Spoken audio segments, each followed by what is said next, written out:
So my dear brothers and sisters, do you know about the hidden shirk?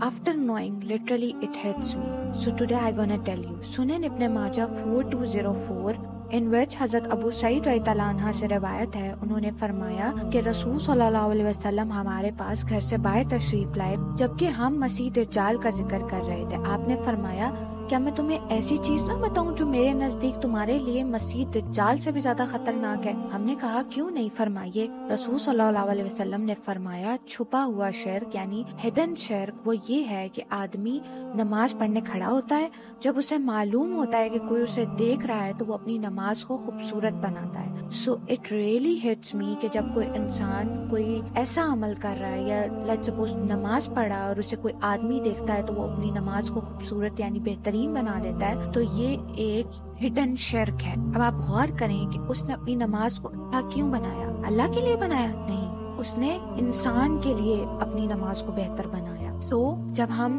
انسانوں کے لیے اپنے عمل کو اچھا بناتے ہیں یا بہتر بناتے ہیں، ایون یہ جانتے ہوئے کہ ہم اللہ کے لیے نماز پڑھ رہے ہیں، اللہ سے ملاقات کے لیے نماز پڑھ رہے ہیں، لیکن پھر بھی ہم مخلوق کو دکھانے کے لیے جب اپنے عمل کو بہتر بناتے ہیں تو یہ شرک کہلاتا ہے۔ اس سے ہمیں کیا پتہ لگتا ہے کہ ہم اکثر اپنے اعمال کو ضائع کر دیتے ہیں صرف مخلوق کو دکھانے کے لیے اور ہم اللہ کی رضا کے لیے نہیں کر رہے ہوتے۔ So it's very sensitive point, you need to know کہ آپ کوئی بھی عمل جب اللہ کی رضا کے لیے کر رہے ہیں تو اس میں مخلوق کی دخل اندازی یا پھر آپ کی نیت یہ نہیں ہونی چاہیے کہ میں مخلوق کو دکھاؤں۔ Please take it as a reminder and implement this in your life from now. جزاک اللہ خیر۔